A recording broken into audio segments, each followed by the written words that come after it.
Assalamualaikum warahmatullahi wabarakatuh. Anak-anak PAUD dimanapun kalian berada, pada kesempatan ini Bunda Iis akan bercerita tentang kisah Umar bin Khattab yang rela kelaparan demi rakyatnya. Selamat menyaksikan. Suatu saat, kota Madinah mengalami bencana kekeringan. Pada waktu itu, Madinah tidak turun hujan selama 9 bulan. Tanah berubah menjadi kering, tanaman banyak yang mati, hewan-hewan juga mati karena kekurangan air, dan manusia menjadi sengsara kelaparan. Umar bin Khattab selaku pemimpin berusaha membantu dengan mengeluarkan berbagai kebijakan. Salah satu di antaranya adalah ia mengeluarkan semua dana Baitul Mal untuk membeli bahan makanan yang langsung ia bagikan kepada rakyatnya. Namun ternyata bantuan ini tidak cukup. Suatu hari ketika Umar melakukan patroli di Madinah, ia tidak lagi menemukan pengemis yang duduk di pinggir jalan dan juga tidak menemukan orang-orang yang tengah bercanda bersama teman-temannya. Umar yang merasa heran dengan keadaan ini, bertanya kepada laki-laki yang ia temui, "Mengapa aku tidak menemukan seorang pun yang tertawa dan aku tidak lagi menemukan pengemis di wilayah ini?" Laki-laki itu menjawab, "Mereka pernah meminta, tetapi tidak ada yang bisa diberikan. Akhirnya, mereka tidak meminta lagi." Laki-laki itu menghela napas dan melanjutkan pembicaraannya. Sementara itu, mereka sangat menderita, hingga di titik mereka tidak bisa tertawa lagi.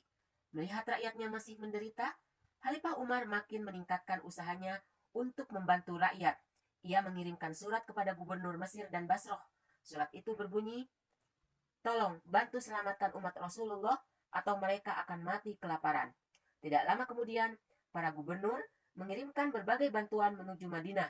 Barang-barang yang mereka kirimkan diantaranya 3.000 unta yang membawa gandum, pakaian, dan kacang-kacangan. Selain itu, Khalifah Umar juga secara sukarela menggunakan dana pribadinya untuk mencukupi kebutuhan rakyat. Khalifah Umar mengadakan jamuan makan yang dihadiri oleh para penduduk. Hal ini dilakukan agar para penduduk Madinah terhindar dari kelaparan. Sedangkan bagi penduduk yang tidak dapat menghadiri jamuan, Khalifah Umar mengantarkan makanannya langsung ke rumah mereka. Begitu sibuk dengan tanggung jawabnya, hingga Umar lupa pada kesejahteraan dirinya sendiri.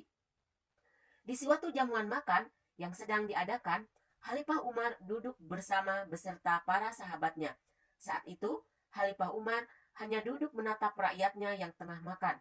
Salah satu sahabat merasa heran dengan perilaku Khalifah Umar dan bertanya, "Wahai Khalifah, apakah engkau tidak mau ikut serta makan daging bersama mereka?" Khalifah Umar menggeleng, "Tidak, aku tidak akan makan daging sebelum aku memastikan kalau rakyatku tidak akan kelaparan lagi.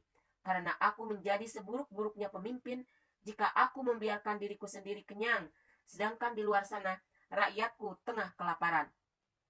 Dalam menghadapi musim paceklik, Khalifah Umar juga berusaha untuk lebih mendekatkan diri pada Allah setiap malamnya. Ia tidak henti melakukan salat malam. Pada salah satu doa, Khalifah Umar pernah meminta, "Ya Allah, jangan engkau biarkan umat Rasulullah binasa di masa kepemimpinanku." Ia juga tidak henti-hentinya meminta kepada rakyatnya untuk selalu ikut serta pada setiap salat istisqa yang diadakan. Setelah 9 bulan, masyarakat Madinah dilanda kekeringan, akhirnya hujan deras pun turun. Tanah tidak lagi gersang, tumbuhan mulai bermunculan lagi, dan manusia tidak lagi mengalami kelaparan. Semua orang mengucap syukur kepada Allah atas setiap rahmat yang telah Allah berikan. Alhamdulillah, ceritanya sudah selesai. Dari cerita tadi, kita bisa mengambil hikmah jika anak-anak soleh kelak menjadi seorang pemimpin, jadilah pemimpin yang memiliki sikap seperti Umar bin Khattab, rela berkorban demi rakyatnya dan selalu mendahulukan kepentingan rakyatnya di kepentingan dirinya sendiri. Assalamualaikum warahmatullahi wabarakatuh.